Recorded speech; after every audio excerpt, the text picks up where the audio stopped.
tema daqui para frente é diagnóstico clínico e laboratorial da Covid-19. Pessoal de volta, né? Vamos agora, já sabemos como começou a doença, né? Já sabemos como se transmite, como se previne, e agora vamos diagnosticar a Covid-19, no que a gente tem aí, diagnóstico clínico inicialmente, para saber passo a passo como a gente pode se comportar e como pode suspeitar dessa doença. A informação é muito importante, uma vez que, devido ao potencial gravidade, ainda gera muita dúvida, né, de como a pessoa tem que chegar à conclusão que está diante de um caso de Covid-19. Okay? Primeiramente, a gente tem os sintomas clássicos, né, que seria a febre, tosse, cansaço, né, mais ou menos de 2 a 14 dias, né, e pode variar conforme a literatura, isso varia muito, que seria a incubação do próprio Covid, né, no caso SARS-CoV-2. E esses sintomas nos faz suspeitar. Interessante que esses sintomas não são exclusivos da Covid-19, são sintomas comuns a várias doenças respiratórias, né, até arboviroses. Mas eles se mostraram muito frequentes. Nos trabalhos iniciais da caracterização da doença clínica, em Wuhan, e depois nos Estados Unidos, né, com mais ou menos 2 meses de diferença, a gente percebe que esses sintomas são muito relevantes. No caso, a febre, né, é extremamente frequente, né, e, além disso, a tosse, né, o cansaço, né, a fadiga, né, a gente tem esses sintomas como sintomas característicos, né, onde faz suspeitar. Outros sintomas, como hemoptise, já é mais raro. A diarreia, além de ser muito relacionado, uma vez que o coronavírus teria o potencial de infectar também o intestino, não é tão observado assim.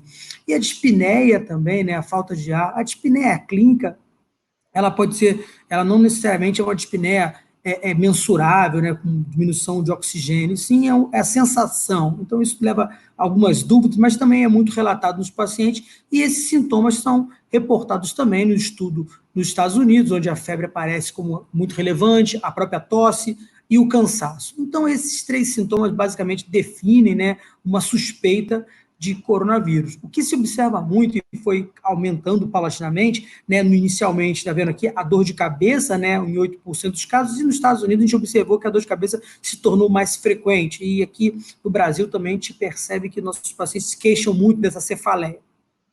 Bem, o Ministério da Saúde tem um informativo que fala bastante disso, né, e tenta comparar, né, o coronavírus ao resfriado e à gripe, através de sintomas, né, bastante básicos e simples. Muitas vezes, as informações levam ao leigo, ao público leigo, uma definição e um diagnóstico, né, um personal diagnóstico da Covid, o que pode gerar problemas, né, e uma procura talvez desnecessária ao médico. E para comentar aqui comigo essas informações, né, o pneumologista Júlio de Abreu, ele vai definir bem para a gente o que é o coronavírus, né, o que é o resfriado, o que é a gripe, né? Isso é uma dúvida que parece corriqueira e básica, mas não, muitos médicos, muitos profissionais de saúde ainda têm dúvidas em relação a esses sintomas e essas doenças. Ô, Júlio, obrigado por ter retornado aí. Vamos falar sobre isso? Obrigado você, Marcos. Olha só, é questão, eu acho que é uma questão que precisa ficar bem clara, né? Como eu fui professor de pneumologia a vida inteira, então eu tenho que preservar aqui algumas coisas que meus alunos que vão estar me assistindo vão saber disso. Uma das coisas que mais me irrita é misturar sinal e sintoma. Então, não vou falar que é culpa sua, porque um dos slides que você apresentou, ele já começa com signs and symptoms. Isso já é uma inversão completa. Se você pegar teu slide anterior, que está em inglês, aí, ó, esse daí, né? Tá signs and symptoms. Isso jamais pode ser escrito dessa maneira. São sintomas e sinais, porque o sintoma é o que é descrito pelo paciente, e sinal é o que a gente observa ao exame. Então, essa distinção é básica, é fundamental, né? Por que essa distinção é fundamental? Porque, primeiro, a gente trabalha com sintoma, sinal a gente só vai ter no exame físico. Você imagina, agora que a gente está trabalhando, então, muito por teleatendimento, que o primeiro atendimento dos pacientes com Covid é feito basicamente no mundo inteiro por teleatendimento, a pessoa tem que saber explorar bem os sintomas. E a gente pode sim ter alguns sinais que são mensurados pelo paciente em casa. E um desses sinais clássicos é a temperatura, né? É o exemplo clássico de sinal mensurado em casa, que é a temperatura. O outro é a saturação periférica de oxigênio, agora com a oximetria. Mas aquela distinção que você me perguntou, né, do que é feito aí, né? do que é coronavírus, resfriado e gripe. Isso é simplesmente impossível, até porque o coronavírus ele pode trazer dois quadros, ele pode se apresentar com duas síndromes clássicas, a síndrome do resfriado ou a síndrome gripal. Qual que é a diferença entre síndrome do resfriado e síndrome gripal? Ambas essas síndromes, elas vão apresentar o quê? Sintomas de vias aéreas superiores. Quais que são os sintomas relatados pelos pacientes? Sintomas de vias aéreas superiores. Coriza, congestão nasal, espirros, dor de garganta. São os principais. Sintomas de vias aéreas inferiores. Tosse, expectoração, hemoptise, dor torácica, sibilância e dispneia. Dor torácica e sibilância a gente não vê nos pacientes com Covid, a não ser que eles tenham alguma outra condição associada. Então, esses são os sintomas. A dispneia é sim um sintoma, ela é relatada pelo paciente. Então, a gente tem que ver, a dispneia é a correlação com qual atividade que o paciente está fazendo. E a gente pergunta, você está ficando ofegante para fazer alguma coisa, para fazer a distinção do quê? Do cansaço ou da dinamia. Então, ficar ofegante para fazer alguma coisa é ter dispneia. E é fácil da gente observar que a gente pergunta ao paciente se em atividades que antes ele fazia sem estar ofegante, então ele tem uma escada dentro da casa dele, ele subia aquela escada bem. Ou na hora que ele está tomando banho, ele sempre tomou o banho sem ficar cansado. Então ele passa a ficar cansado nessas atividades. Esse é um sinal de alerta, esse é um sintoma de alerta. Sinal não, esse é um sintoma de alerta. É a presença da dispneia. Então a presença da dispneia é um marcador nos sintomas, é o principal sintoma marcador de gravidade. Falando em sintoma e falando em marcadores, a tosse é o principal marcador de envolvimento pulmonar. Hoje mesmo eu tive um paciente fazendo uma consulta comigo e ele me falou que tinha tido uma tomografia, depois eu volto aqui só para poder contar esse casinho aí, que ele tinha uma tomografia com mais de 25% de envolvimento pulmonar e que ele não estava tossindo. Isso, para gente que é pneumologista, é considerado quase como impossível. Então, provavelmente, alguém está errado. Provavelmente não é o paciente, é quem viu a tomografia dele que está errado. Ele não tem 25% de envolvimento. Ainda que a gente vai discutir depois o tropismo desse vírus pelo pulmão, mas aí a gente não tem que caracterizar isso. E qual que é a diferença de resfriado para gripe? Então, na gripe eu tenho as mesmas manifestações, só que tem febre. Então, aqui, diferença para gripe, síndrome gripal, a característica é ter febre. E aí, se você me perguntar qual que é a diferença de síndrome gripal para uma suspeita de clínica de pneumonia? Nenhuma. O diagnóstico diferencial mais complexo em termos de pneumonia bacteriana com alguma outra situação é gripe. Por quê? Ambos vão ter sintomas respiratórios e febre. E junto com a febre vem o quê? Vem a dinamia, vem mialgia. Então, em termos de sintomas, são esses sintomas. Em termos de sinais, a febre, que aí já caracterizou, ele é uma manifestação, ele passou a ser um sinal que diferenciou o resfriado da gripe ou do coronavírus. O coronavírus não é uma gripinha, mas o coronavírus, ele dá uma síndrome, pode dar ou uma síndrome do resfriado ou uma síndrome gripal. Então aqui, quando tem febre, a gente já está dentro de um quadro de síndrome gripal, ainda que o agente etiológico seja o SARS-CoV-2. O outro dado que a gente vai observar, que a gente vai contar, é a frequência respiratória. Esse é o sinal marcador de gravidade associado a sintoma marcador de gravidade, que é a dispneia. Então, nessa questão, a frequência respiratória, como que a gente considera? Que um paciente que tem uma frequência respiratória superior a 24 incursões respiratórias por minuto, já é um paciente que tem uma condição significativa de gravidade. Esse é um sinal. Como que a gente pode observar esse sinal numa telemedicina? Você pedir para alguém filmar o paciente, eu tenho feito muito isso, porque parece que as pessoas têm uma dificuldade de contar a frequência respiratória. Eu peço à pessoa que deixe o paciente, de preferência, deitado, de costas, sobre as costas, com um decúbito dorsal. E aí, o que vai acontecer? Ele vai filmar, de preferência, apoiar a câmera e vai deixar filmar a respiração do paciente durante 1 minuto. Aí a gente consegue contar a frequência respiratória. Acima de 24 é uma manifestação de gravidade. Se alguém puder contar, ótimo. E o outro é a saturação periférica de oxigênio, que é medida com o oxímetro, que quando menor ou igual a 93 caracteriza a gravidade. Então, aí a gente tem sintomas e tem sinais. Sintomas de presença, sintomas de gravidade. Sinais de presença, sinais de gravidade. Doutor, que aula, né? A gente fica assim, aprendendo sempre um pouquinho, a gente percebe isso, né? Hoje, você observar o paciente é diferente, né? No caso, quem está praticando telemedicina, você faz o vídeo, você conversa, durante a conversa você percebe essas coisas. Aqui no slide, essa falta de ar a gente poderia considerar como dispneia, relatado pelo paciente? Com certeza. Falta de ar é Então, dispneia. É um o sintoma. Ministério... Dispneia sempre é sintoma. Dispneia é Ok. sintoma. Dispneia não é sinal. Sinal é o quê? Ataque apneia. Embora que você tenha que estar muito atento, que a pessoa pode relatar dispneia. Então, eu posso estar apresentando uma dispneia na hora que eu vou subir a escada.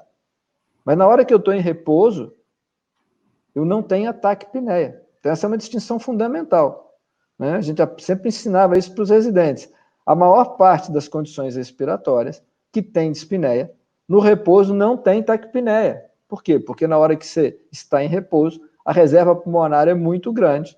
Para o repouso, basta você ter 30% de função pulmonar que você vai ficar provavelmente ainda sem percepção de dispneia. Quando você tem um envolvimento muito extenso do pulmão, é que você vai ter dispneia no repouso. Então, dispneia no repouso e junto com taquipneia, por isso que ele é um marcador de gravidade. Então, quando o indivíduo tem taquipneia, esse é um marcador de gravidade, esse é um marcador que vai levar o paciente provavelmente para terapia intensiva. Ok, a gente vai, pô, maravilha, doutor. Então, a gente tem basicamente caracterizando os pacientes, né, com sintomas brandos de Covid, né, que às vezes isso é interessante porque você falou muito bem, a gente acaba que o paciente tem os mesmos sintomas que sempre tiveram e não necessariamente aquilo levou ele para o hospital, mas uma vez diante do diagnóstico ou suspeita de Covid, o nosso paciente ele fica ansioso e acha que aquilo realmente vai evoluir para uma fase grave. Então, a gente precisa definir. Nós temos o paciente que realmente é positivo, coronavírus, e aquele que tem sintomas. E quando não se tem o diagnóstico, a gente precisa fazer basicamente repouso, né, uma dieta, boa hidratação, usa analgésicos e antitérmicos. São os medicamentos usuais em qualquer síndrome gripal, né, ou ainda nas arboviroses. Isso poderia ser feito. É importante o paciente e o próprio médico ter noção se aqueles sintomas ou aqueles sinais nesse momento estão diferentes do que já foi apresentado em algum momento na vida daquele paciente. O próprio indivíduo, né, ele pode fazer esse tipo de distinção. Bem, e aí, alguns casos eles vão se tornar graves, em torno de 20% dos casos de Covid. E aí, basicamente, em adultos, nós temos um déficit do sistema respiratório, do cardiovascular, a gente tem diminuição do pulso, uma hipotensão associada, né? E ainda a gente tem piora de condições da doença de base, extremamente importante, é aquele diabético que perde o controle, aquele hipertenso que perde o controle da pressão, e ainda pacientes que descontrolam o estágio mental, ou rebaixando, ou ficando agitado, ou ainda precipitando alguma síndrome cognitiva, ou até mesmo motora. Outra coisa importante a ser relatado é a febre. No caso, apesar de ser uma aferição comum, a gente vai perceber que o paciente que vai entrar na fase grave vai ter uma febre persistente e alta. Então, a gente pode definir que o que a gente tem que perceber no paciente COVID que está evoluindo para a gravidade seria o paciente com aquela febre elevada, dispneico, né, ou relatando falta de ar. No caso, a pneumonia pode ser relacionada, aí no caso você necessariamente teria um sintoma que possivelmente é a tosse e a hipotensão. No início da doença, falava-se muito de distúrbios gastrointestinais, mas conforme a casuística vai aumentando, a gente percebe que eles realmente não são tão frequentes assim. Mas seria uma possibilidade também, uma percepção de uma diarreia intensa ou uma disfunção intestinal, e aí você também acrescentar como suspeita de um potencialmente grave. É claro que a diarreia muito profusa, ela pode precipitar ou potencializar a hipotensão do paciente.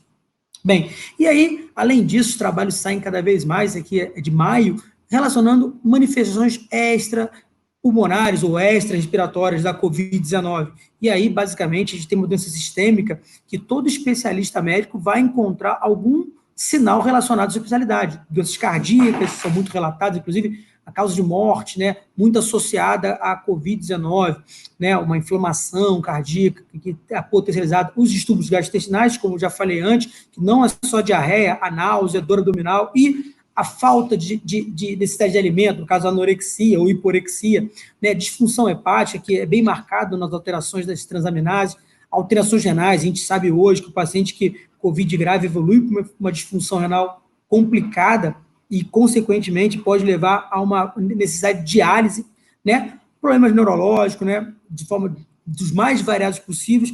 E, além dos sintomas cutâneos, a gente vê eritematose, rash, que também são comuns em outras viroses, né? Uma conjuntivite associada. E aqui, a hematológica, a gente vai falar mais claramente no laboratório, que é a linfopenia bem marcada. Mas o que chama a gente de atenção, o que virou, no caso, importante, virou um sinal, né, uma manifestação compatível com a COVID, foi a perda da olfação e da gustação. Os pacientes relatam muito isso e cada vez esses sintomas, né, normalmente não são levados em consideração. Eu lembro da dengue, que a gente falava da perda do sabor, o gosto ruim na boca, a gente não considerava, ele cada vez ganhou mais importância, e hoje é quase que um diagnóstico presuntivo de dengue, e a gente acha que vai ficar, né, como o legado, essa perda olfatória e gustatória associada à COVID. E essa anosmia chega a 79% dos nossos pacientes.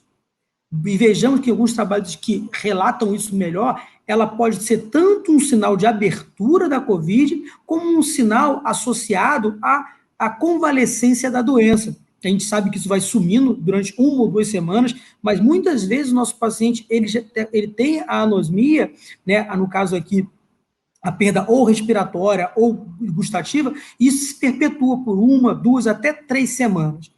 Doutor Júlio, isso é observado mesmo? A gente vê essa frequência de anosmia nos nossos pacientes suspeitos de COVID? Ou é uma presunção, ou muitas vezes é uma sugestão ao nosso paciente? Não, eu acho que com certeza esse é um dado da literatura que você falou, né? Mais uma coisa que a gente vai aprendendo. A gente está aprendendo muito, né, com essa doença. E eu acho que essa anosmia e algesia que acontecem, né, a perda do olfato e do paladar, são clássicas, né? São clássicas. Eu não sei se elas vão ser, se a gente pode falar que elas vão ser patognomônicas, porque elas podem aparecer em algumas outras situações. Eventualmente, um paciente que tem uma rinite já mais grave, ele já pode não ter essa percepção, ele já pode ter perdido o olfato, então isso aí não passa a ser uma característica dele. Mas para quem tem o olfato, perde o olfato, eu acho que isso vai ser muito característico, né? E só para poder comentar de um outro sintoma que você falou, e da questão aqui da febre, né? O que a gente tem observado é que febre, a partir do 7º dia, já começa a caracterizar que a gente está frente a uma situação mais grave, né? O paciente que vai evoluir bem, ele já não tem febre no 4º, no 5º dia, né? Então, quem chega ao 7º dia com febre é mais um marcador de gravidade. E a tosse é o marcador do envolvimento pulmonar.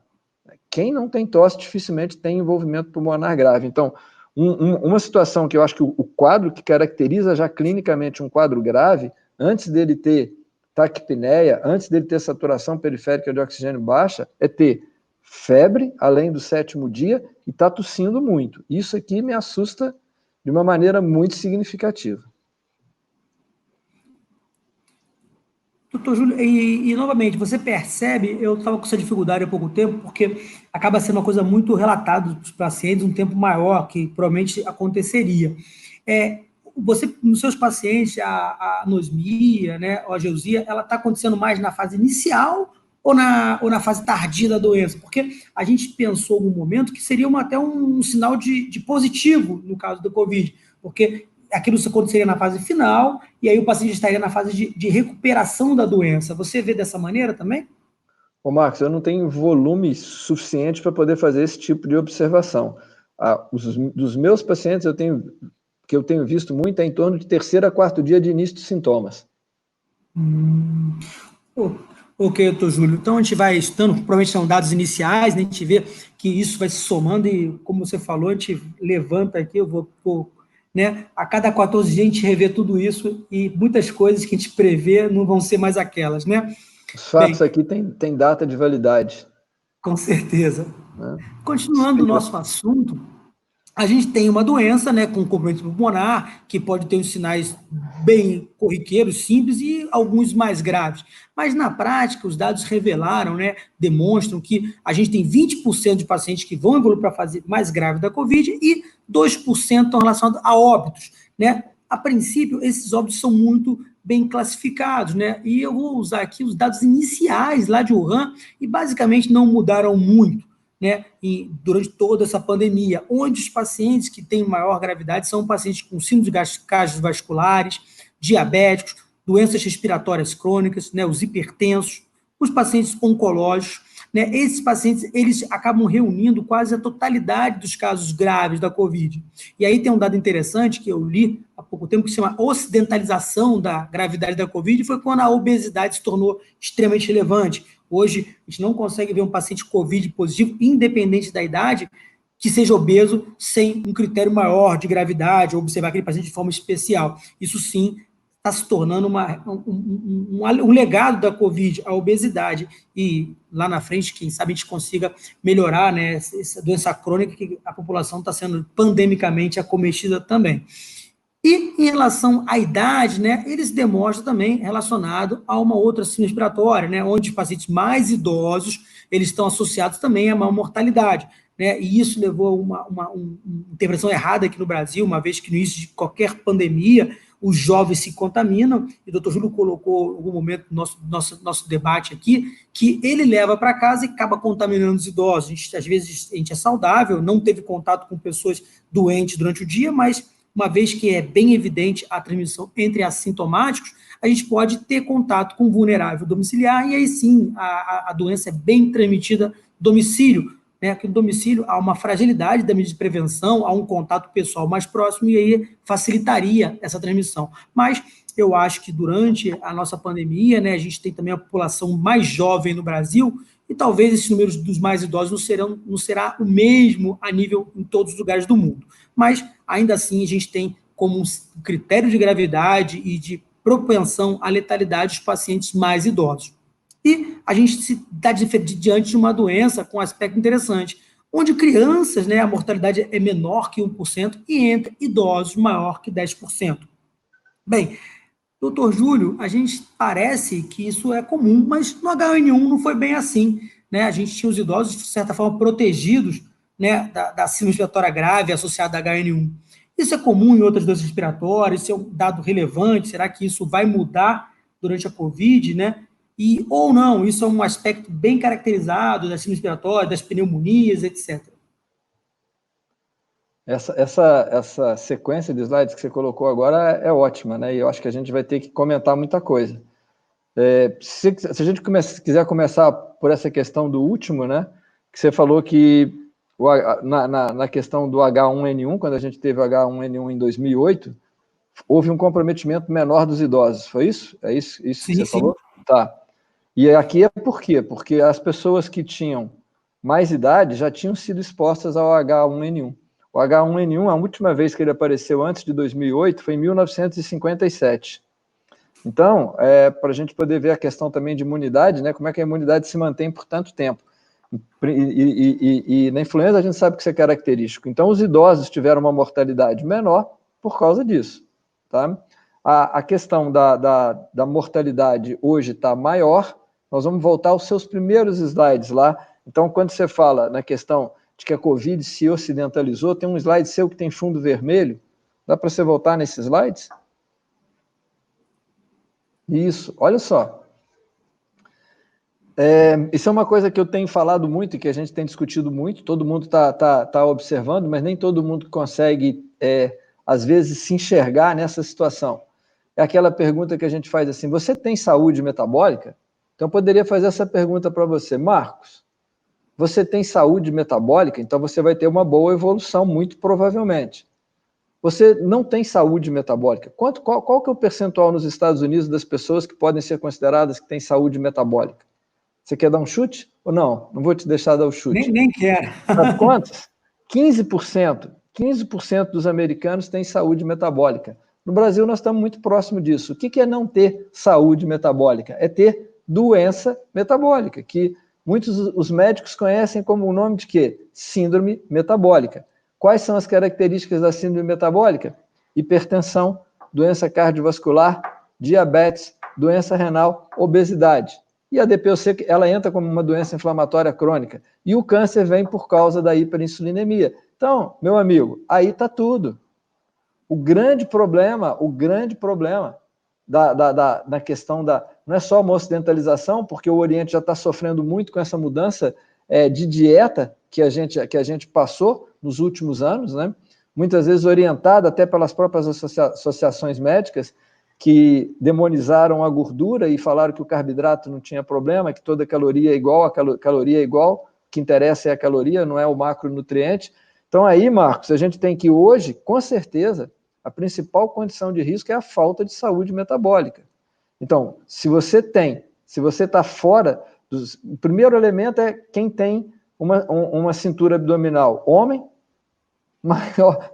Às vezes as pessoas já começam até a medir, né, e vão ver que muito pouca gente tem, mas bonzinho é homem maior do que 104 e mulher maior do que 88. Rigoroso é homem menor do que 90, mulher menor do que 80. Se você não preenche esse critério, você já tem um dos principais marcadores de que você tem doença metabólica. O outro é o peso, e aí vai começando a juntar. E isso se soma ao quê? A idade. Uma das características do envelhecimento é você começar a apresentar essas doenças que, a rigor, na sociedade ocidental, passaram a ser associadas à idade. Ter hipertensão, ter hiperglicemia ou diabetes, às vezes tem doença renal. Então, os nossos idosos também, quando você vai pegar as estatísticas, você vai ver que a grande maioria... Por que a hipertensão arterial por si só vai ser um fator de risco? Ela não é só a hipertensão arterial. O paciente está controlado, é porque ele tem hipertensão arterial, mas ele tem o quê? Muito provavelmente aumento de circunferência abdominal, excesso de peso, esteatose. Tá? Então, ele vai fechar um quadro de uma síndrome metabólica. Então, o grande risco está aí, né? Com certeza, o grande risco está nessa questão, esse vai ser sempre o grande fator de risco. É a doença do século XXI, né? Já do século XX para o século XXI. Ok, doutor Júlio, impressionante, Ficou um pouco né? assustado? Não, né? Não, eu fico pensando nisso porque a gente Está querendo tem... uma fita métrica, não? Eu prefiro não. Então, é importante essa colocação, a gente cada vez, né, a gente tira da responsabilidade do indivíduo, da sua própria saúde, né? Então, a gente hoje na Covid, a gente repensa isso, né? A pessoa hipertensa, tabagista, diabético, e muitas vezes poderia controlar com uma dieta ou com uma atividade física, ou parar de fumar, e não, ela continua, persiste nisso, além disso é obesa, e isso, quando a gente pergunta, né, num exame clínico, se tem alguma doença, dificilmente ele vai, eu sou diabético, hipertenso, sou obeso, então, dificilmente, mas são doenças e são extremamente relacionadas à letalidade, dentre outros, a Covid também. Então, eu vejo meus pacientes lá e tento sempre essa oportunidade de falar assim, pô, você poderia parar de fumar depois dessa doença, estão internados, poderia começar uma dieta, quem sabe você melhorar a sua performance alimentar e tudo, e isso tudo é importante. Tomara que isso seja também um outro legado, um bom caminho a gente Esse seria um ótimo legado, né? Esse seria um grande legado para as pessoas entenderem isso que você falou. Eu acho que também não é só uma responsabilidade só do indivíduo, né? É da própria sociedade que está o tempo todo estimulando, né? Estimulando o tempo todo em propaganda, alimentação, uma série de orientações médicas que a gente ainda tem, de orientação errada de alimentação, e a falta dessa visão de conjunto, né? A visão do conjunto do que é uma doença metabólica. Se a gente conseguir mudar isso, as pessoas conseguirem enxergar mais o que é doença metabólica, eu acho que a gente já deu um grande passo, infelizmente, sendo chamada a atenção através disso. Ok. Então, essa doença, né, com essas peculiaridades, e, novamente, cada vez que a gente prevê alguma coisa ou define, a gente sabe que a gente pode errar, mas ela ganhou, né, segundo o NIAID, né, uma classificação, né, um estágio clínico, mas uma estadificação, né, onde a gente classifica como assintomática, né, que é o paciente que simplesmente tem um PCR positivo, mas não tem nenhum sintoma, né, seria em torno de 30%. Uma doença leve, que o paciente já tem sintomas respiratórios, uma dor de garganta, a cefaleia que já ganhou mais importância, e vai ser em torno de... Na verdade, a doença leve e a moderada é mais ou menos 80%, então 85% vai estar junto aqui, né? E aí a moderada é quando tem pneumonia, mas a gente precisa de uma imagem de pneumonia, um raio-x ou uma tomografia associada a uma saturação abaixo de 94, abaixo ou igual, em ar ambiente. Então, esses pacientes teriam a forma moderada, não necessariamente são as formas graves que necessitam de internação, mas são aquelas que são as mais comuns na COVID. E a gente tem 15%, que isso varia muito, né? Às vezes é 20%, às vezes é 15%, são as formas graves, né? Que dentro dela, a forma crítica, onde o nosso paciente tem uma ataque de espineia, né?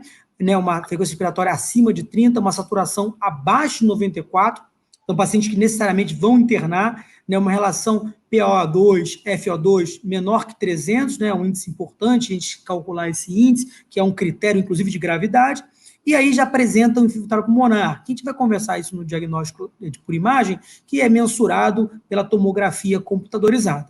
E o paciente com a doença crítica é aquele que tem insuficiência respiratória, né, franca, e normalmente está associado a um choque séptico, né, e esse paciente é aquele que está associado à maior mortalidade da Covid-19, uma vez que o paciente crítico, séptico, em qualquer situação, independente do Covid-19, é um paciente que tem uma alta letalidade.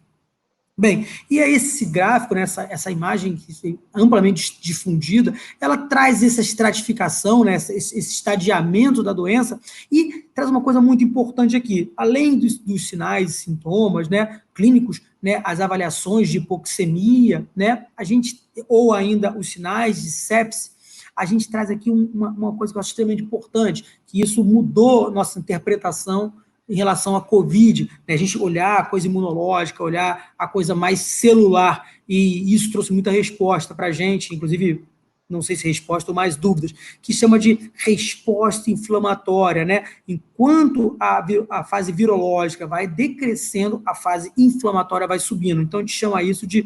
E vários estudos demonstram claramente a relação da gravidade da Covid com uma resposta exacerbada, né, de citocinas, né? Ou seja, principalmente a interleucina 6, onde ela vai avaliar, ela vai definir basicamente a gravidade, dentre outras, o TNF, né, o interferon gama.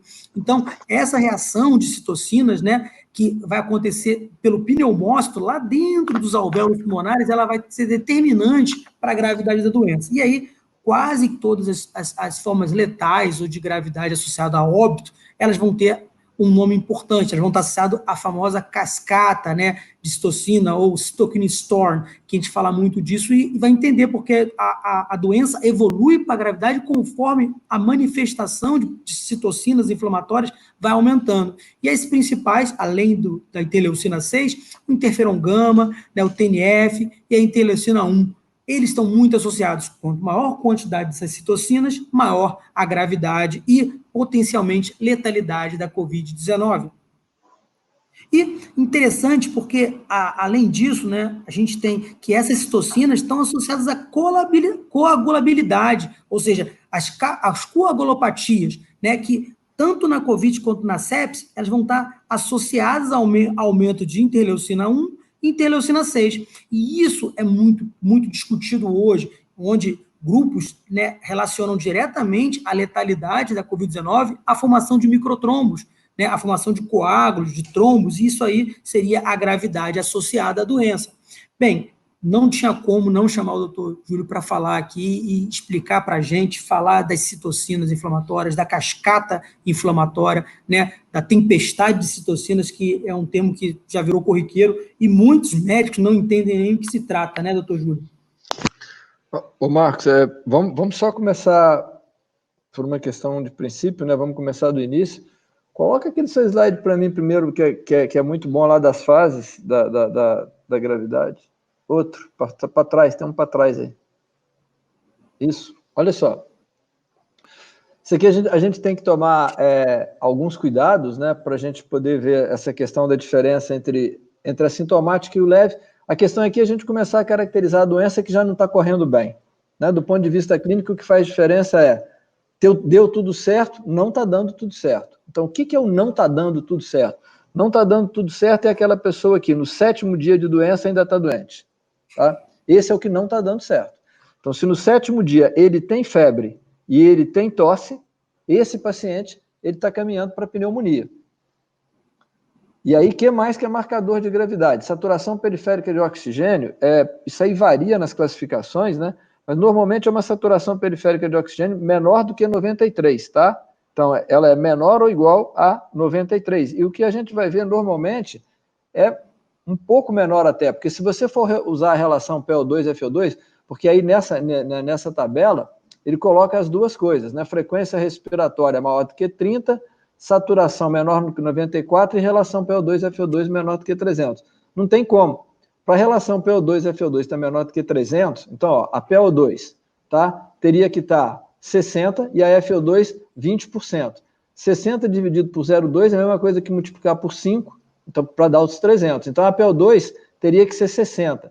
PO2 de 60 vai dar uma saturação periférica de oxigênio de 90, tá? Então, não tem como. Os dados se contradizem, né? Então, a gente não pode juntar numa mesma classificação saturação periférica de oxigênio menor do que 94 e relação PO2 e FO2 menor do que 300.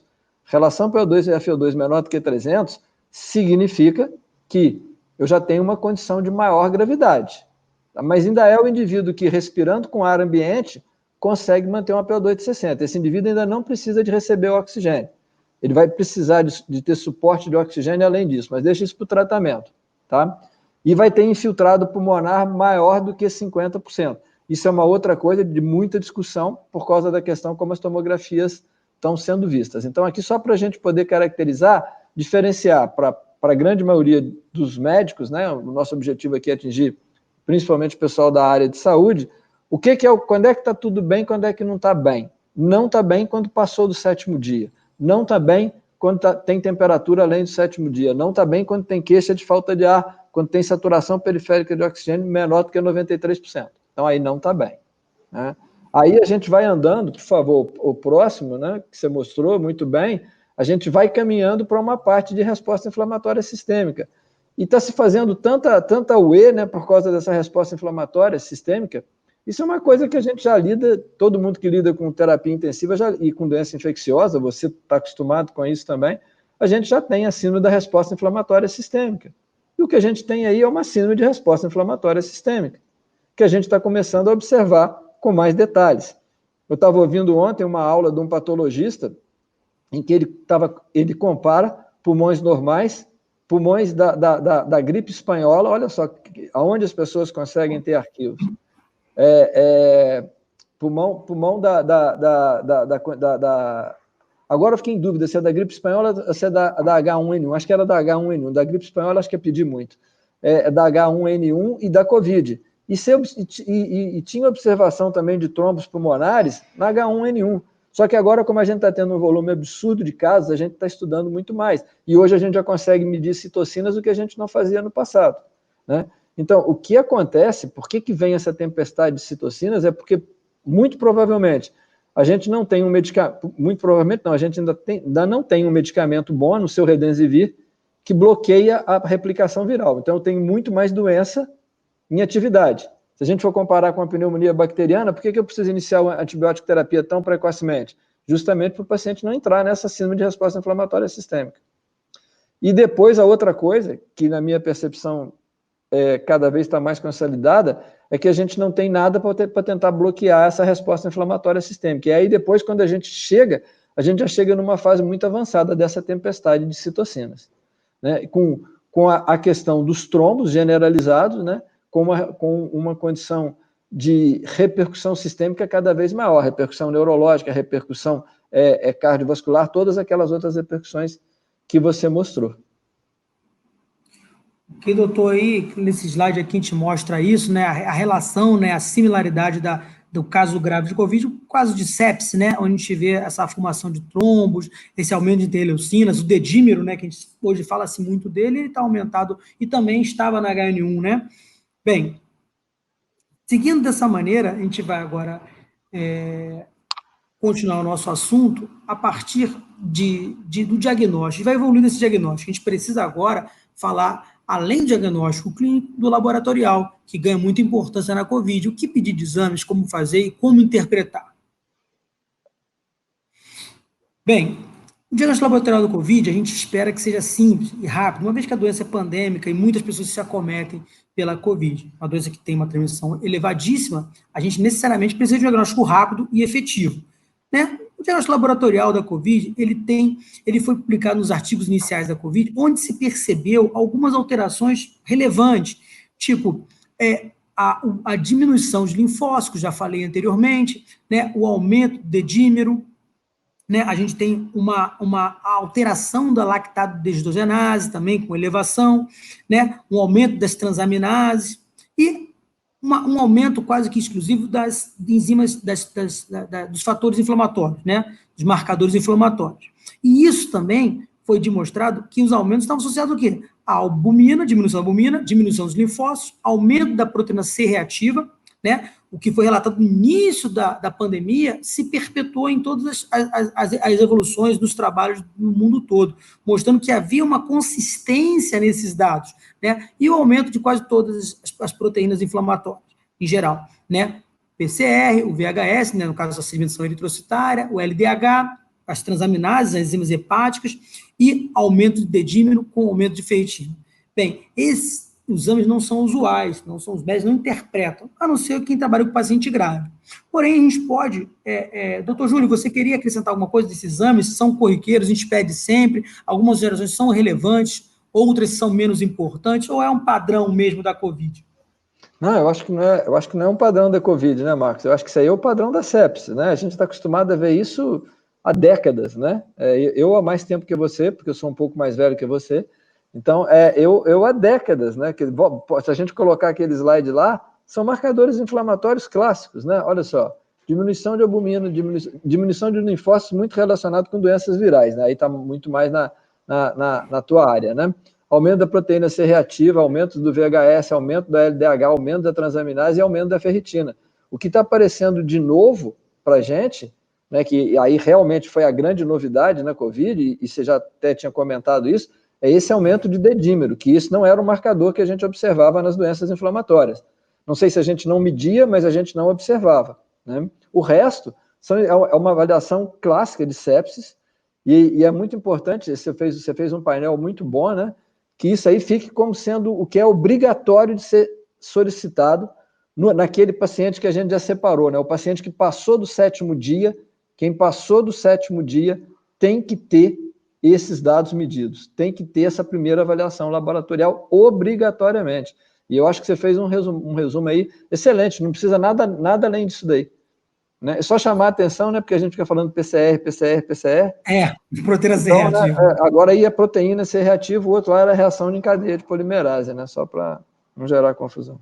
E realmente, doutor Júlio, não falou nada diferente do que acontece na sepsis, inclusive o aumento desses fatores, a alteração, como eu falei, diminuição de linfócitos, né, e o aumento de dedímero, por exemplo, estão associados na sobrevivência. Os pacientes, mesmo os graves, aqueles que apresentam esses valores em maior escala ou em maior quantificação, eles vão ter a sobrevida menor. Isso é importante, então é fundamental que a gente interne ou suspeite de uma piora desse paciente, a gente tem que ter esses fatores, né, essas mensurações na mão. Esses exames são fundamentais, então isso são os mais importantes na avaliação do COVID. E daí a gente tem assim, mas exame laboratorial não é o definidor, não é aquele que vai diagnosticar a doença para a gente. São fatores que, inclusive, apesar de muitos médicos hoje em dia associarem quase exclusivamente, você falou muito bem, né, são marcadores de sepsis. Mas a gente precisa saber aquilo que vai definir se aquilo é Covid ou é uma outra infecção, né, viral ou bacteriana, não importa. Né? A gente vai ter que fazer os exames específicos da Covid, né? E é claro que o mais específico, né, quando a gente fala de doenças infecciosas, é identificar o agente etiológico, né? Observar, marcar o vírus, no caso, é fundamental. E aí nós vamos ter a reação de polimerase em cadeia, né, o PCR, para identificar esse vírus, né? E, na sequência, a gente consegue as provas indiretas, que vão ver os anticorpos que o nosso organismo gera em relação a essa infecção. Então, a gente vai ter uma fase inicial, que a gente vai ter o vírus circulante, e aí identificar esse vírus é fundamental, é o melhor diagnóstico até hoje, e depois identificar os anticorpos dessa infecção. Bem, na fase inicial, né, um pouco antes dos sintomas, né, e um pouco depois, os vírus estão presentes, daí você tem os transmissores assintomáticos, isso é muito importante, porque mesmo sem sintomas, a pessoa tem carga viral e se tiver conseguindo transmitir, isso vai ser possível, né, potencialmente transmissor. E logo após essa primeira semana, há uma redução dos vírus circulantes. É claro que isso aqui varia conforme o órgão onde se foi isolado. Quanto mais respiratório inferior, maior chance de prolongar o isolamento do vírus. Né? Quanto mais superior, o tempo é menor.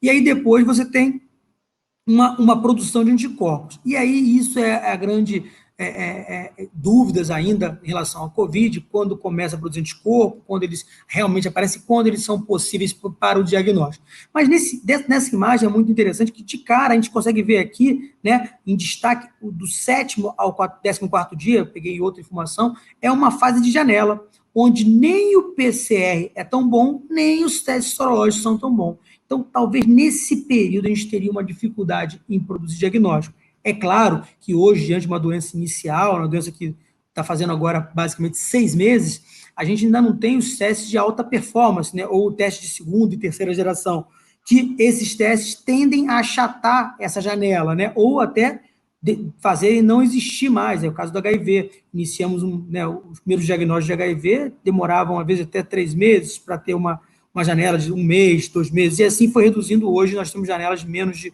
14 dias. E isso é importante. Bem, porque a gente vai ter essa janela aqui, né, do 8º ao 14 dias, em média, onde o primeiro teste é o PCR. Né? A gente tem que diagnosticar esse paciente inicialmente com o PCR. O paciente sintomático merece o PCR, porque todos os testes sorológicos vão ter uma latência grande e, apesar dos fabricantes informarem que alguns desses testes são possíveis no 2º, 3º dia ou no 10º dia, a eficácia é muito baixa. Isso é muito problema, porque a gente vai ter um paciente com um teste, com um diagnóstico equivocado, que gerou aqui, a gente pegou o mapa do Ministério da Anvisa, né, mostrando vários testes, claro que eu reduzi, que são muitos, né, e a gente vê coisas muito discrepantes, testes que você tem a sensibilidade de 100%, né, e testes que você tem uma sensibilidade de 66%, outros de 58%, ou seja, uma variação enorme disso. Né? E a gente se preocupa, qual desses testes é verdadeiro, qual que a gente deve fazer, em que momento fazer. Isso é muito difícil, né, para o médico interpretar. Uma vez o paciente, muitas vezes, fazem sem sintomas, e isso gera mais um fator de dúvida para a gente. Doutor Júlio, em relação aos testes diagnósticos, você quer colocar alguma coisa em relação ao teste rápido ou PCR, né? O que se realmente faz, o que realmente é relevante, qual a gente deve focar, o clínico ele tem que pedir todos os testes ou não, qual o momento de pedir esses testes? Eu posso voltar naquela janela lá, naquele teu slide da janela, só antes de responder isso daí? Olha só, essa parte é super interessante, né, Marcos, que você mostrou. Essa questão da janela entre o 7º e o 14º dia, que é o seguinte, se a pessoa está bem nesse 7º dia, não vai fazer muita diferença se eu preciso ou não ter um diagnóstico realmente definitivo dela, tá? Até porque no 7º dia de doença, ela já está diminuindo. Por que ela diminui a positividade da PCR? Porque ela está diminuindo a presença do vírus. Então, a contagiosidade dela já vai ser muito baixa. Então, do ponto de vista epidemiológico, é uma pessoa pouco importante, pouco significativa na cadeia epidemiológica. Concorda? Né? Agora, se essa pessoa... Então, se ela estiver bem, eu não preciso ficar muito preocupado com ela, eu não vou fazer nada com ela. Olha, provavelmente você teve Covid e você está bem. Se você estiver muito curioso, vamos esperar 21 dias e vamos fazer a sua dosagem de IgG e de IgM para ver se você teve ou não algum quadro compatível. E aí, frente a uma alta probabilidade clínica, você vai aumentar o alcance, né, daqueles seus exames, né? Porque aqueles exames você melhora com aumento de prevalência e com aumento de probabilidade pré-teste, mas vamos falar isso depois. Então, agora, se você está no 7º a 14 dia, entre o 7º e 14º dia, e você tem um paciente que não está bem, aquele famoso 7º dia que a gente vem falando, aí nesse daqui, o que a gente pode fazer? Se ele tem um quadro compatível, sugestivo, um quadro grave, e ele tem, o que você pode... Aí é que entra o diagnóstico de imagem. Se ele tem uma imagem altamente sugestiva, eu tenho um diagnóstico clínico radiológico compatível com Covid. Então, o diagnóstico dele também está feito. Embora que aqui a questão maior é da abordagem terapêutica, né? Por que isso é importante? Por causa da abordagem terapêutica. E aí nós vamos ter uma outra live para poder estar discutindo isso, mas aqui é a hora muito provável que eu tenho que, no grave, eu tenho que iniciar a corticoide. No 7º dia é o dia que eu provavelmente vou ter que iniciar a corticoide. Isso ainda não está totalmente na literatura, mas já é uma percepção de que quem está lidando mais com a doença, que isso aí vai acontecer, tá? Então, essa janela aqui, ela tem menos importância para a gente, ou porque ela tem um paciente que está bem, ou porque ela tem um paciente que está grave. O que está bem vai embora, o que está grave vai ficar com a gente, ou na enfermaria, ou na terapia intensiva. E aí, se a gente for agora caminhar para aquela pergunta que você fez, né, da questão da positividade dos testes, lembrar que a própria PCR é um exame que tem uma sensibilidade muito alta. Então, entendo sensibilidade muito alta, o que ela capta? Ela capta todos os positivos. Então, ela tem os verdadeiros positivos. Mas, junto com o verdadeiro positivo, né, quem está lembrando aí das aulas de epidemiologia, debaixo de verdadeiro positivo, está o quê? Está o falso negativo. Então, a gente pode ter um número de pessoas que são falsos negativos. Ele tem a doença, mas a PCR não identificou, né? Porque a gente está com... E isso vai variar também de acordo com a prevalência da doença. Quanto maior a prevalência da doença, maior a possibilidade desse exame ser positivo. Quanto menor a prevalência, menor a possibilidade de esse exame ser positivo. Tem muita gente que não consegue entender que a positividade do exame varia com a prevalência. É uma coisa que é relativamente óbvia, né? Varia com a probabilidade pré-teste e com a prevalência. Então, a gente tem a situação da própria PCR. Aí depois, então isso aí a gente está falando que a PCR tem uma sensibilidade em torno aí de 80%, né? Então, nós estamos falando com uma sensibilidade em torno de 80%. Eu tenho uma tabelinha de Excel, que infelizmente eu não posso mostrar para vocês, mas que se eu tenho uma prevalência de 5% de doença na população, e eu estou trabalhando com um exame que tem a sensibilidade de 80% e tem uma especificidade de 99%, que é o que a PCR é falada como ela tem um valor preditivo positivo de 80%, e tem um valor preditivo negativo de 98%. Ou seja, quando ela é negativa, ela é fortemente negativa. Quando ela é positiva, eu ainda teria poderia não ter alguma coisa de positividade. Só para a gente poder lembrar disso também, né? Então, são pequenas alterações, pequenas situações que a gente pode ter na avaliação do teste. Nenhum teste é 100%, né? Você sabe, né, Marcos, muito bem disso, você já cansou de falar essas coisas. A gente não consegue juntar 100% de sensibilidade e 100% de especificidade. Quando eu caminho mais na direção de um, eu afasto um pouco mais na direção do outro. O exemplo clássico é o que você já fala sempre aí, né, que é a questão do HIV, que quando você aumenta muito a sensibilidade do exame, você diminui a especificidade, e vice-versa. E aí, agora, com esses testes sorológicos, o que acontece com os testes sorológicos é que eles têm baixa sensibilidade e baixa especificidade. Então, eles não valem para nada, porque eles vão dar eu estou falando primeiro desses de teste de farmácia, o teste do dedo. Eles só geram confusão, porque eles vão dar alto valor falso positivo, foram aqueles testes que você colocou lá, não é isso? No teu slide, são os testes de farmácia, não é isso? Que aqui são testes imunocromatográficos, não é isso? Tem todo tipo aí, todo tipo. Quando você entra para os testes, que eu não estou conseguindo ler quando você entra já para os testes, que são testes que a gente chama de testes de máquina, que são por quimiluminescência e por ELISA, aí a gente começa a ter sensibilidades e especificidades melhores, né? Então, a indicação que eu acho que existe aqui é não fazer nunca esse teste da ponta do dedo. E os testes sorológicos, eles têm que ser feitos dentro de um contexto. O paciente que teve um quadro clínico altamente sugestivo, ou o paciente que está naquela janela lá, que a gente estava suspeitando, em que eu posso usar, e que ele pode já dar IgG e IgM positivo, que esse é um fato legal que ficou no seu slide, que muita gente acha que primeiro sobe a IgM e depois sobe a IgG, como acontece em várias doenças infecciosas, e na Covid os dois sobem juntos, a IgG e a IgM sobem juntos, né? Então, o que vai acontecer é que depois a IgG tende a persistir por mais tempo e a IgM cair. Então, eu acho que o teste sorológico ele tem uma indicação extremamente restrita, o de dedo nunca, que é o que eles estão fazendo aí, foi feito pelo Ibope, várias indústrias estão fazendo, eu acho que esse teste não tem indicação nenhuma. E esses de máquinas, que é o ELISA ou quimiluminescência, com muito rigor, com muito controle, com muito mais parcimônia do que está sendo usado agora.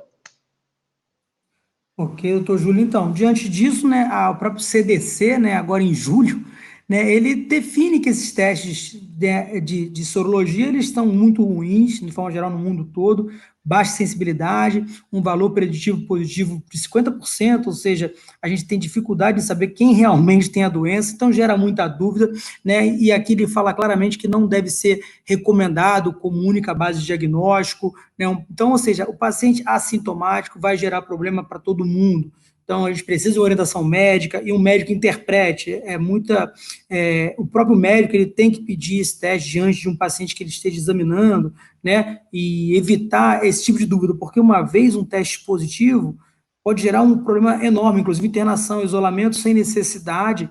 E o teste, a gente já sabe claramente, o CDC diz isso, e o próprio Anvisa, né, coloca isso no seu relatório, que há uma prevalência ruim, uma eficácia ruim desses testes hoje, né? A gente sabe que já está nesse momento, já tem laboratórios para lançar o teste de segunda geração, e até o final do ano teremos testes de terceira e talvez até a quarta geração, e aí sim, esses testes poderão ser extremamente efetivos para o controle, né? Então, muito importante, o doutor Júlio falou que a prevalência está relacionada aos testes, a gente precisa saber. Então, as pessoas que realmente nunca tiveram sintoma e estão isoladas, fazer esses testes com certeza vai gerar dúvida e pode gerar uma internação desnecessária, até a ir do hospital. Além disso, vários exames que não vão acrescentar nada na evolução e muito menos no diagnóstico da própria Covid.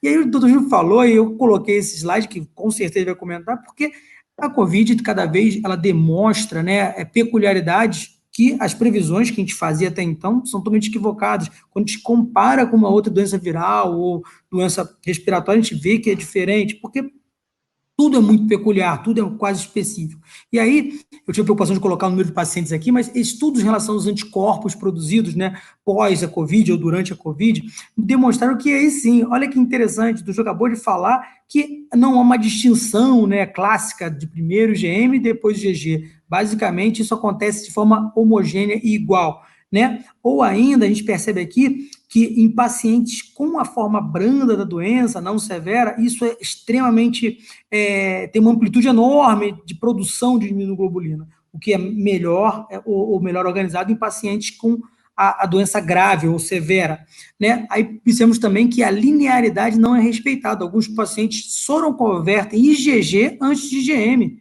que também é uma coisa inesperada, que a gente até então, nos conceitos cartesianos de imunologia, não seria possível, né? Ou não são comuns, né? E ainda tem paciente que inverte todas as ordens, né? Produz IgG primeiro, depois IgM, não produz IgG, depois passa a produzir IgG, outros não produzem IgM, depois produz IgG, outros mantêm as duas, mas em quantidade bem distinta, né? Isso é muito complexo, né? Doutor Júlio, só, acho que você até comentou isso, mas pode reforçar essa ideia de produção de imunoglobulina relacionada à Covid, no caso, pelo SARS-CoV-2? O Marcos, eu já tinha, de alguma maneira, né, antecipado isso daí, nessas respostas.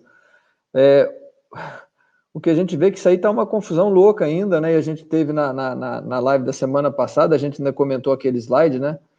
Aquele estudo em que ele avaliava o desaparecimento da imunidade com 3 meses, em que ele pegou um braço de 37 pacientes, né? Você lembra que era um estudo com um N muito pequeno, né?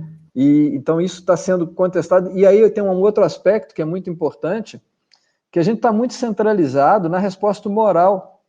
E saiu um trabalho essa semana, né, do Instituto Karolinska, que é da Suécia, que é de Estocolmo, mostrando que os pacientes desenvolvem uma resposta celular enorme, brutal, que isso provavelmente vai dar imunidade por 1 a 2 anos, que o simples fato da pessoa estar na casa de uma pessoa, numa casa onde houve um caso, né, em que provavelmente numa fase que as pessoas não estavam se protegendo, que pegaram um período pré-sintomático, naquela casa praticamente todo mundo vai ter a defesa. A gente tem que tomar cuidado com essas interpretações, porque de repente a pessoa acha que pode ter a defesa e sair aí para tudo quanto é lado, né?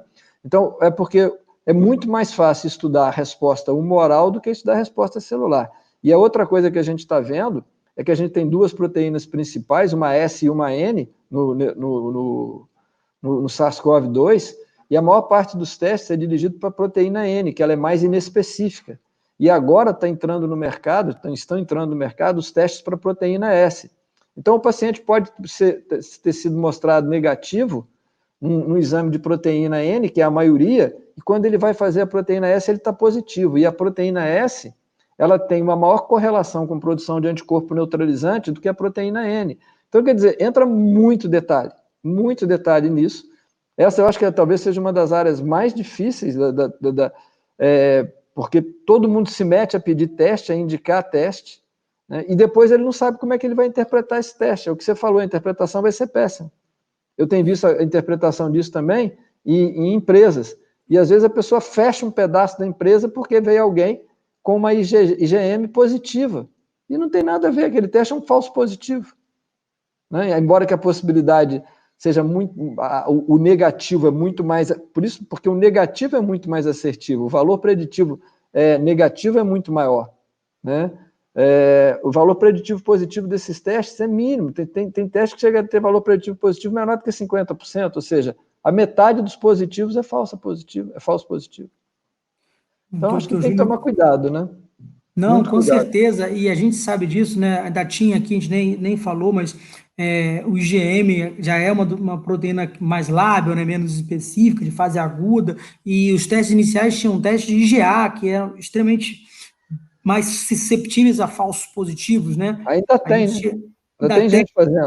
e tem gente que faz, e isso é complicadíssimo, porque a gente entende que, e inclusive é uma doença muito nova, né? Se a gente entrar no conceito de avidez, o próprio IgG também não é um GG bom, né? Um GG que tem poucas afinidade ainda. Então, tudo isso tem explicado, esperamos que lá na frente isso melhore, a gente precisa de testes mais eficazes e testes, é claro que o teste rápido, né, os testes sorológicos são mais baratos, mais fáceis, precisam de menos equipamento, o PCR tem toda uma logística, e a gente precisa de testes fáceis, corriqueiros, baratos, para fazer na população, mas a gente precisa também de testes extremamente seguros, né, para você conduzir um diagnóstico e assim você definir, né, um caso real de Covid.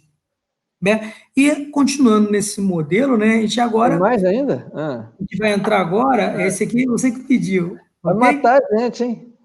3 horas de live, será que tem alguém vivo ainda aí? Quase 3 horas, né? Vamos Eu lá. espero, depois vai ficar disponibilizado para todo mundo poder assistir e acompanhar, né, de forma mais calma tudo isso.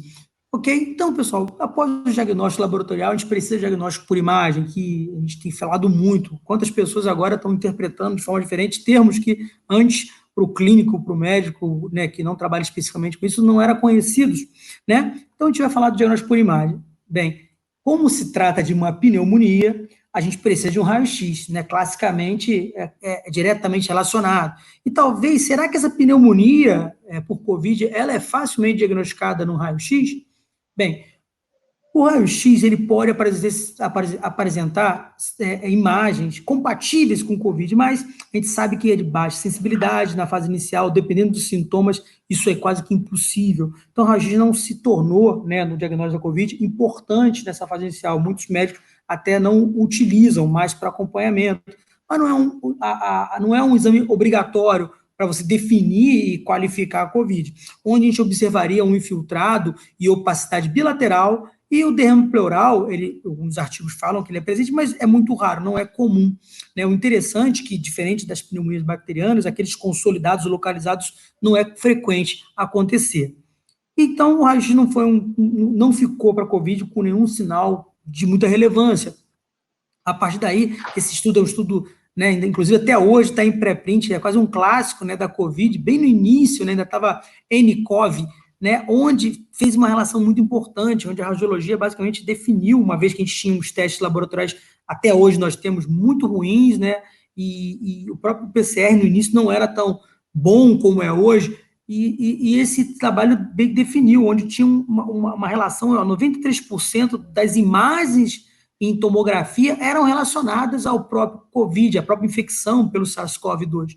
Isso foi muito importante, porque a gente começou a entender que a necessidade de ter uma imagem de tomografia para aí sim definir uma conduta, uma internação desse paciente. Okay? E naquele momento, poucos lugares do mundo ainda tinham diagnóstico, né, disponibilizado, muito restrito. Então, a tomografia veio com muita importância, e até hoje ela se mantém como um dos principais fatores de monitoração, né, o monitoramento do paciente com Covid.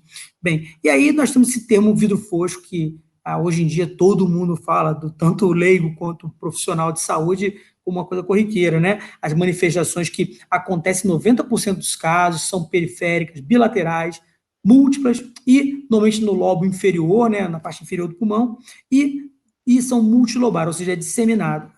Aqui essa imagem é muito interessante, onde você consegue ver, diferente de uma condensação bacteriana, você consegue ver a vasculatura pulmonar. Essa imagem de vidro fosco, né, que com o tempo a gente vai percebendo a quantidade de diagnóstico que é feito, né, através do vidro fosco, e a gente percebe isso. Mas isso foi equivocado no início, né, porque a gente acabou definindo, né, que o vidro fosco é igual a Covid.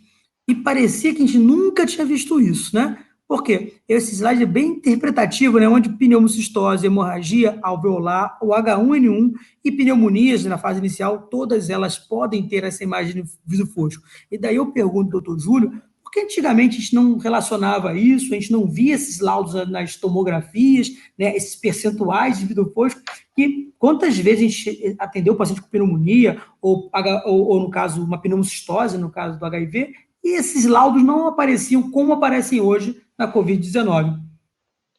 Doutor Júlio? Então, a primeira resposta simples para isso é porque nunca a gente teve uma doença que desse 1.700.000 casos num país em menos de 3 meses de evolução, que é o que tem hoje no Brasil. Tá? Então, foi uma enxurrada de casos. E esse vírus, eu já tinha comentado, em conversas a gente já tinha comentado, né? Eu, nesse tempo todo aí de pneumologia, eu nunca tinha visto nada com um tropismo tão grande pelo pulmão quanto esse vírus tem. Eu não sei até que ponto em que a gente pode estar tendo uma visão agora modificada pelo acesso disseminado que a gente tem à tomografia computadorizada.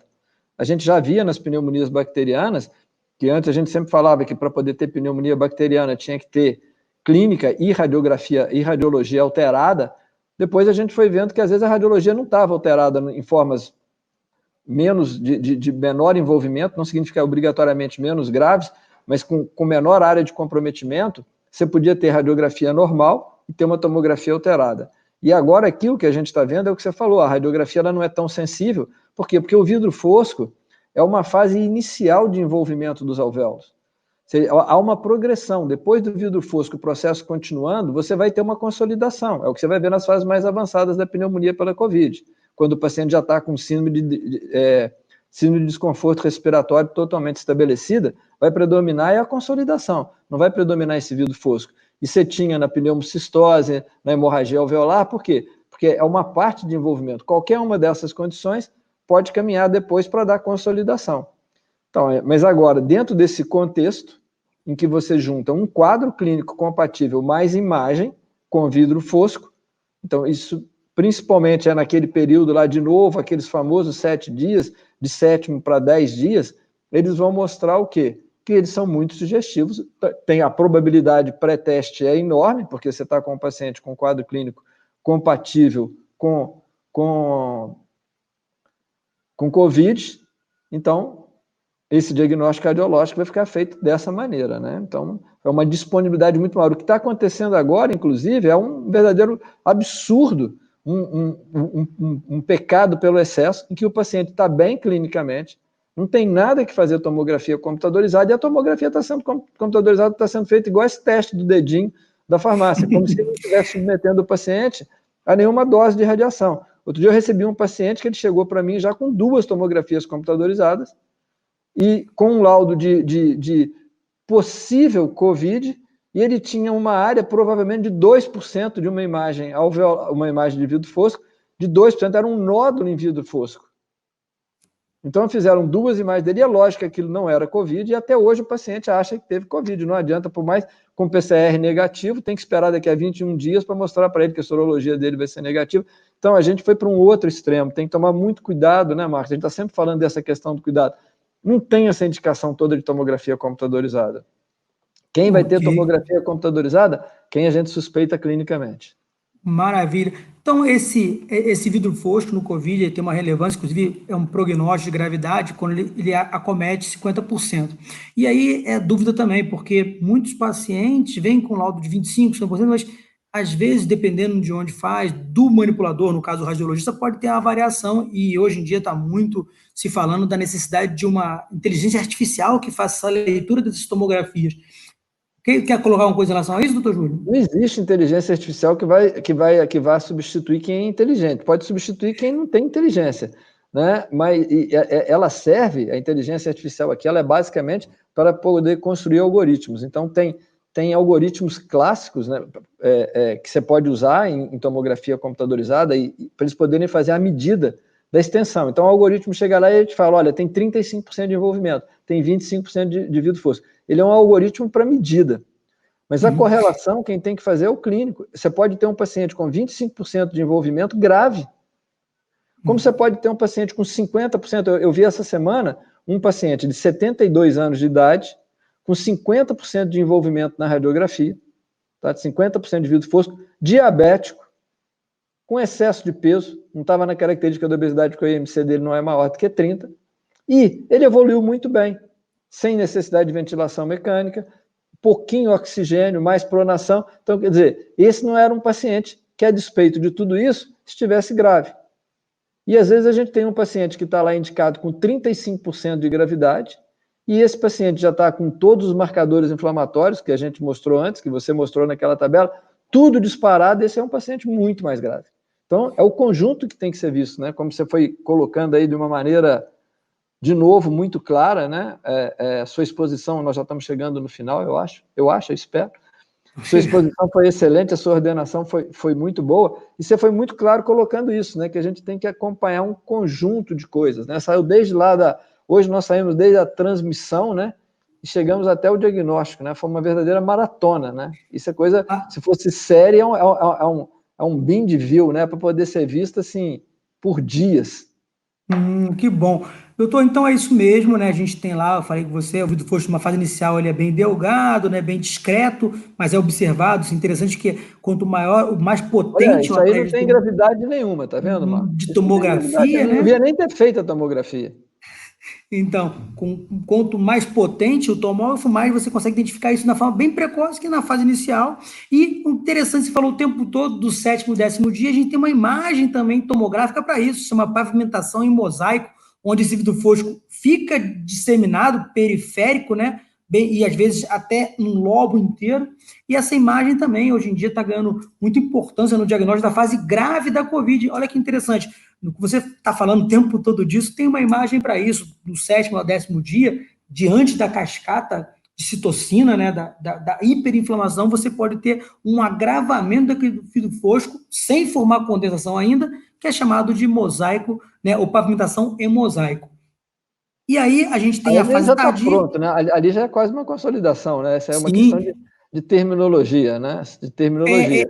Ali é muito mais grave que essa outra que você vem aí, que aquela ali tá. Olha só, isso aí é difuso. Difuso, né? Mas ainda é o vidro fosco, né? Lateral. De vidro fosco, tá de vidro fosco para consolidação, né? Então. Isso é. E é o próximo aí slide. Aí tem que ser inteligência artificial para poder falar. E aí no próximo slide, a consolidação, que aí você perde o parâmetro COVID, né? Porque já é uma consolidação comum a outras doenças bacterianas, com certeza. E aí você tem lá uma consolidação. Ou um infarto. Hã? Ou um infarto. As imagens são inespecíficas, né? Com certeza. Ainda que ele esteja invertido aqui, ele pode ser um infarto. Então, aí já indo no caminho que você estava falando, devido a essa importância, diante de uma falta de diagnóstico e uma clínica ainda muito obscura, né, na fase inicial, a tomografia foi feita de maneira muito frequente, né? E aí você falou claramente, pacientes fazendo tomografia 2, 3 por semana, às vezes. Isso foi complicado, porque tem até um estadiamento, né? Olha só, fase inicial, vidro fosco, o mosaico, as consolidações e depois seria um recrutamento ou ainda uma sequela da Covid. Então, isso é bem descrito. Hoje em dia, você poderia, em qualquer fase da doença, ter uma imagem compatível ou sugestiva, né, da Covid. Bem, continuando nessa linha, e agora sim, e após isso, a gente percebeu que esses pulmões que tinham uma imagem muito rica, muita alteração, o que a gente pergunta hoje, com esse tempo de doença, e as sequelas associadas a isso? O que vai ficar? Né? A gente percebe claramente, quando você falou que não é necessário, porque, por exemplo, o vidro fosco ele pode se perpetuar aqui após alta, tá? O paciente já teve alta, ou seja, 4 semanas, 3 semanas após alta, tá lá a imagem de vidro fosco. O paciente já está em casa, bem, né? Ainda aqui, ó, no caso de uma fibrose, ela é a segunda coisa mais frequente, ela pode ficar, e aí sim, após a 3ª semana, talvez o paciente pode ter algum sintoma respiratório, mas não associado à Covid, sim essa sequela respiratória.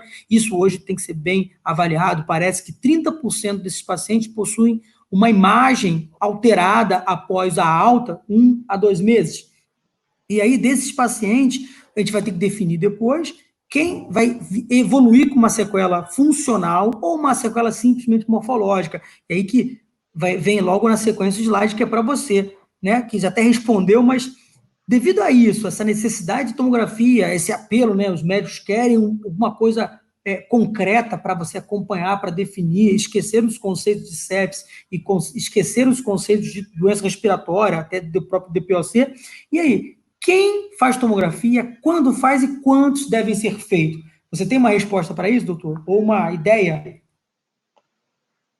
Deve fazer quem está grave. Quem não está grave não tem que fazer tomografia, tá? Aquela tomografia, algumas tomografias que você mostrou ali, não tinha provavelmente a menor indicação de ter sido feita, tá? Então, faz tomografia quando você tem gravidade. Se não tem gravidade, não tem. Então, quando o quem e o quando já está junto, né? Eu acho muito divertido essa questão da sequela, né? Eu gostaria de ver essa geração que vive agora vendo essas tomografias, que eles tivessem vivido o que a gente viveu, o que a minha geração viveu da tuberculose, que aí sim a gente via sequela, né? A gente via sequela grosseira na radiografia de tórax, sequela de comprometer mais de 50% do pulmão. Se a gente tivesse tomografia naquela época, então todo mundo ia ficar apavorado. Uma sequelinha, aquela sequelinha que você mostrou lá, naquele slide, aquilo ali, o pulmão é um órgão maravilhoso, ô Marcos, entendeu? É o órgão mais importante do corpo, com certeza o pulmão. Eu sou infecto, né? Eu trabalho com todos os órgãos, não tem problema. É o órgão mais importante, cara. Então ele é um órgão fantástico, ele tem uma reserva absurda. Então aquela sequelinha que você pôs lá, bota aquela última lá que você tinha a sequência toda. Isso, ó, não, já foi lá, uma que tem 4 imagens. Isso. Essa sequela aí, a pessoa não vai ter nada, cara. Nada. Quem dera que isso aí fosse uma sequela. Isso não tem nada. Ou ele vai ter, se isso aí é o que ele tem no pulmão, ele não vai ter nada. Não tem que ficar procurando sequela. Então, cada vez vai fazer mais tomografia. Aí esse cara ficou com essa sequela aí daqui a 3 meses, vão querer pedir outra tomografia para poder ver se essa sequela sumiu. Deixa a sequela aí, cara, é uma cicatriz. Dá uma arranhada no braço para valer, vê se isso não vai ficar pro resto da sua vida. Imagina se você teve uma Covid no pulmão, se isso não está tendo repercussão clínica, não está tendo repercussão funcional, não tem que mexer. Pelo amor de Deus. Né? É o mínimo. Tem certas coisas que vão ficando irritantes. Até porque, aí é só uma questão, né? Muitas vezes quem tem visto esses pacientes não são pneumologistas. Não estou falando que são os infectologistas. Não são os pneumologistas, então a pessoa não está habituada com isso. Então, nessa hora, eu acho que na hora que a doença tem esse tipo de envolvimento, ela tem que passar a ser vista por um pneumologista. É um pneumologista que tem que acompanhar, é alguém que tem experiência já em ver tomografia, em avaliar o que está errado. Eu sempre, às vezes, os meus residentes, na época que eu ainda estava orientando residência, eles iam me mostrar uma radiografia, olha o que tem aqui nessa doença difusa. Eu falei assim, tem quanto de pulmão preservado? Ah, não, tem 80%. Preocupado com os 20% de pulmão comprometido.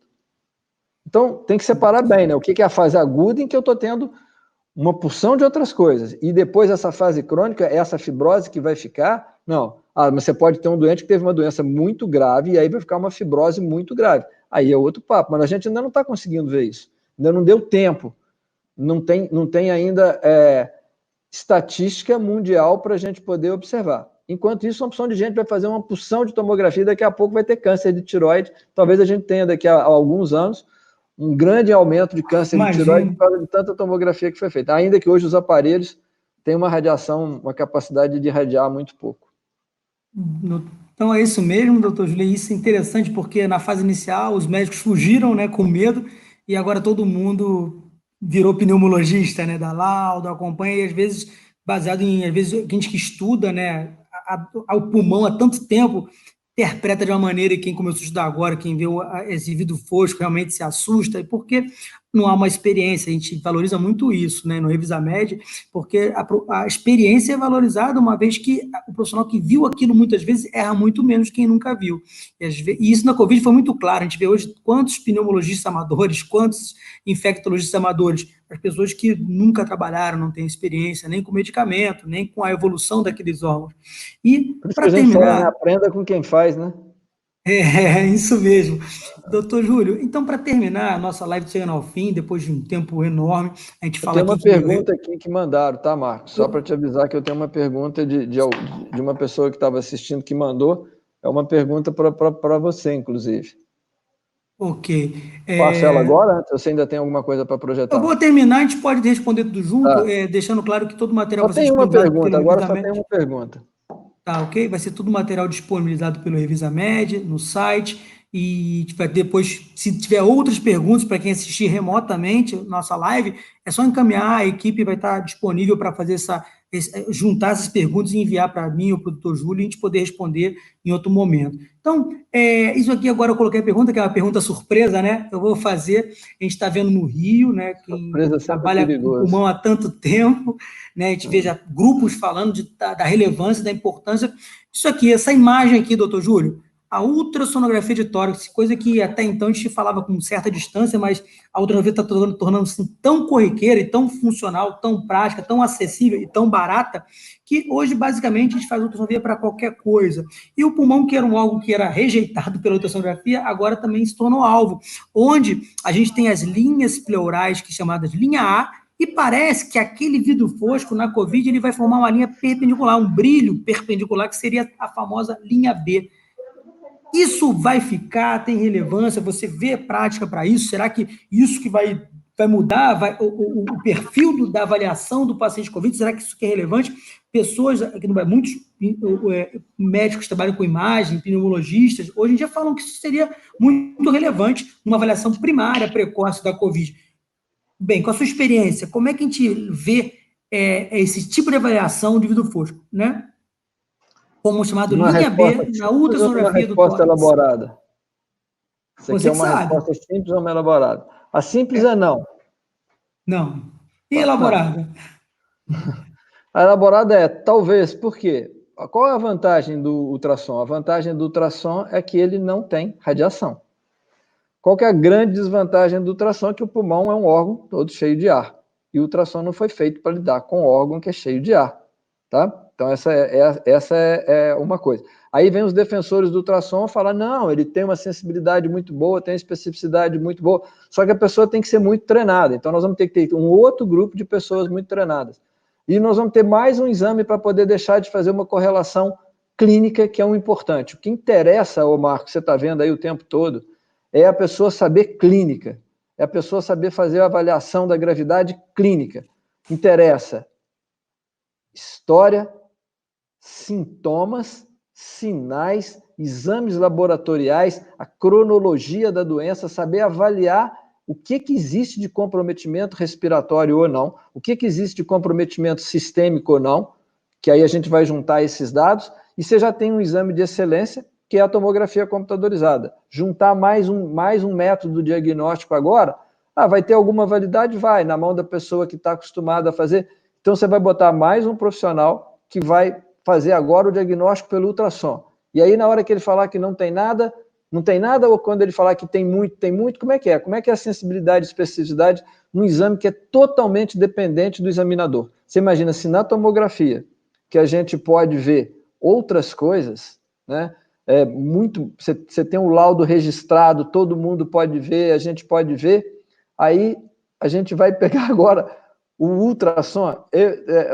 Já entrou aqui um comentário do professor Marcos Bastos, que é um especialista em ultrassom. Talvez na mão dele tenha algum valor, mas tem que ser pessoas que tenham muita experiência. Eu não acho que o ultrassom seja um exame, já falei isso várias vezes, seja um exame para pulmão. Nenhuma sociedade internacional de pneumologia coloca como rotina de exame, como rotina. Colocar ele pode ser utilizado, mas não é um exame para poder ser utilizado como um exame rotineiro, como um exame importante. A gente tem coisa muito melhor para poder ser utilizado. Ok, doutor Júlio, muito obrigado.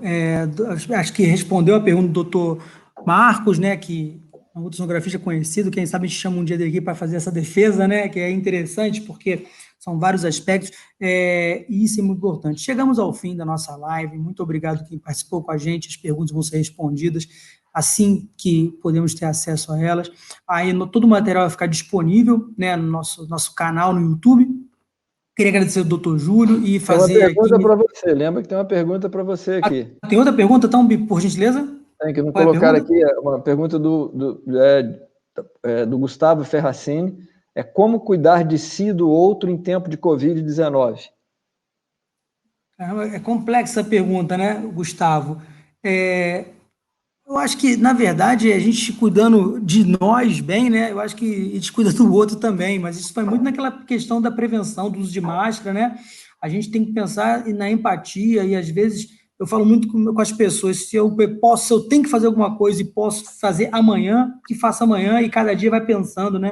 A gente está com muito problema em relação ao isolamento social, às quarentenas, às pessoas vulneráveis, mas as pessoas, todo mundo está se sacrificando do seu jeito, né? Já passou, hoje mensurar o que vai ficar de prejuízo financeiro, de saúde mental, etc., ainda é muito pouco, porque a gente não sabe quando exatamente vai acabar. Então, a gente tem que, no caso, quando a gente fala de prevenção, e eu trabalho com saúde pública, a gente não pode nunca pensar em prevenir a si, prevenir o coletivo. Quando a gente não sai de casa, eu não estou pensando em não ficar doente, estou pensando em não contaminar alguém. Quando eu uso máscara, eu penso em não contaminar alguém. Quando eu não visito um familiar meu, eu penso não em contaminá-lo. É assim que eu tento avaliar, e eu acho que as pessoas, quando criam essa empatia, a preocupação pelo próximo, né, e talvez eu abra mão de uma coisa pequena hoje, que no futuro vai ter um benefício para o coletivo, né? Então, eu acho que a pergunta é essa. Mais alguma, doutor Júlio? Nenhuma. Eu queria já aproveitar, já que você está encerrando, agradecer o convite para poder estar participando aqui, agradecer a sua coordenação. Tem sido excelente, tem sido um ótimo bate-papo. Eu acho que tenho aprendido muito aqui. Espero que eu tenha ensinado também alguma coisa, mas tenho aprendido muito. Certeza. Né? E eu acho que está sendo assim, uma experiência realmente excelente. Hoje a gente teve quase 3 horas, né, de discussão, né? Eu acho que eu vou passar a semana inteira sem fazer nada, porque eu acho que essa semana a gente já trabalhou bastante hoje, né? Hein? Foi, porque acabou a semana, né? Júlio, um prazer enorme. Um abraço, Marcos. Aprendo muito aqui, antes desse bate-papo legal. Acho que todo mundo que participou, depois vai pegar esse conteúdo, vai aprender uma coisa. A gente trabalhou muito, fez um trabalho com muito carinho, né? A gente tentou atualizar ao máximo, fazer um bom material para poder, compatível, né, com a qualidade do Revisamed, e aí sim isso ser divulgado. E acho que é importante, a gente tem a função de médico, e a gente divulgar-se por fontes seguras é fundamental que isso se perpetue, porque a gente tem certeza que o material aqui é do mais preciso, real e longe de fake news. Então, tomara que a gente consiga atingir um público bem grande, e muito obrigado pela sua presença. Com certeza vai estar num outro projeto desse. Dar os parabéns também para toda a equipe técnica, né, que está aí por trás, né, que as pessoas não estão vendo. É tanta gente aqui, né? Que tá sendo capaz que foi capaz de criar esse modelo, né, e que está dando tranquilidade para a gente, para produzir todo esse conteúdo, né? Então tem toda a equipe técnica aí do estúdio da TV Revisamed, tem gente que está né? aqui, tem gente que está. Dá o pessoal que está aí, pessoal que está à distância, né? Dá os parabéns para todo mundo que está participando, todos que participam desse projeto do Revisamed. Ok, muito obrigado. Lembrando que a gente vai ter toda semana um live, uma conversa sobre o Covid. Assim que puder, a gente está retornando aqui. Muito obrigado. Quem acompanhou, um abraço. Foi muito bom ter a sua companhia aqui com a gente na live do Revisamed. A gente quer levar cada vez mais conhecimento e te manter atualizado. Porque para o Revisamed, o que importa é ver você na residência médica.